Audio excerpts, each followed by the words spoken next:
Anem al punt 10 del temari, anem a resoldre situacions problema utilitzant inequacions de primer grau. Per exemple, un problema clàssic és de comparació de tarifes, comparació de sous, etc. Comparació de preus. Diu, dues companyies telefòniques ofereixen les tarifes mensuals següents, 40 euros fixes i 30 cèntims per minut de trucada i un fix de 50 euros i 25 cèntims per minut de trucada. Ens demanen quants minuts hem de parlar perquè ens surti millor la companyia B, que inicialment és més cara, val? I quin import de la factura tindríem en aquest cas. Molt bé, doncs anem a dissenyar una miqueta quines són les nostres inequacions. En el cas de la companyia A tenim un fixe de 40 euros i un variable de 30 cèntims que passat a euros seria 0,3 euros al minut. En canvi, a la companyia B tenim un fixe de 50 i un variable de 0,25 euros al minut. Molt bé, si ho expressem com una equació, això seria 40 fixos més 0,3 per minut, considerarem x els minuts de trucada, amb la qual cosa ens queda 40 més 0,3x.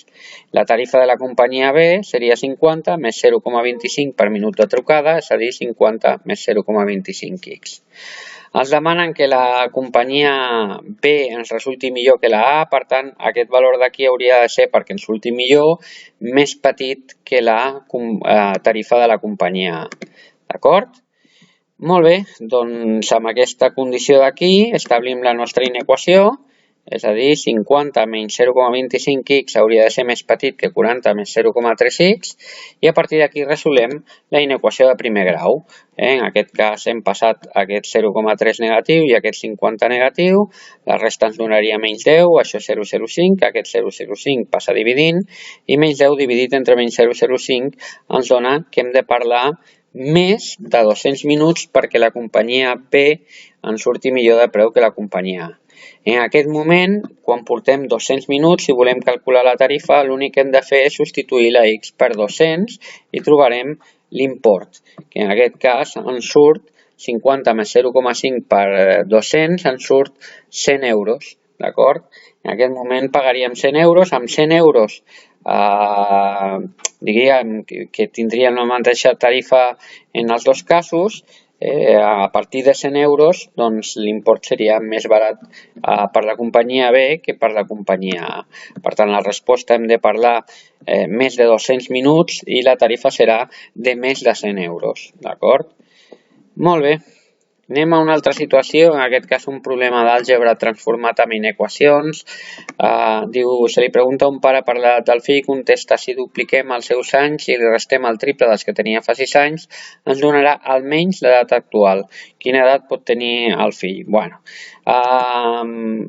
l'edat del fill, si dupliquem els seus anys tindria 2x, si li restem el triple dels que tenia fa 6 anys, fa 6 anys en tenia x menys 6, per tant el triple seria 3 vegades x menys 6 i diu que ens donarà almenys l'edat actual, que l'edat actual seria x, d'acord? Per tant, el doble de la seva edat menys el triple de la que tenia fa 6 anys ens ha de donar com a mínim l'edat actual, és a dir, ha de ser més gran o igual que l'edat actual. Substituïm ja en forma d'equació i ens quedaria el doble de l'edat, és a dir, 2x menys el triple de la que tenia fa 6 anys, x menys 6 ha de ser com a mínim més gran o igual que l'edat actual que hem considerat que era x.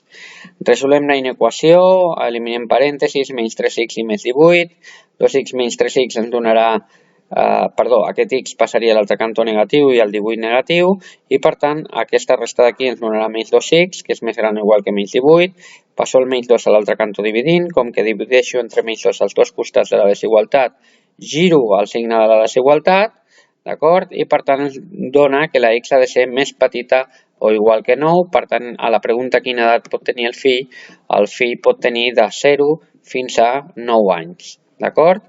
I per últim, un de delimitació de resultats. En aquest cas tindríem aquesta situació. Un alumne ha tret un 4 i un 7 en 2 exàmens de matemàtiques. Quina nota ha de treure un tercer examen si vol que la mitjana final sigui B? Bueno, actualment ja no existeix el B, però bueno, considerarem B a la nota que hi ha de 6 a 7, no inclòs. Molt bé, doncs i considerarem x la nota del tercer examen, calculem la nostra mitjana, que seria 4 més 7 més x partit per 3. Ens demana que la nota final sigui un B, això vol dir que la nota final ha d'estar entre un 6 i un 7, per tant tindríem aquesta situació d'aquí. Molt bé, doncs si us en recordeu d'això, això seria un petit sistema d'inequacions de primer grau. Aquí tindríem la primera equació, 6 més petit o igual que 4 més 7 més x partit per 3, i 4 més 7 més x partit per 3 ha de ser més petit que 7.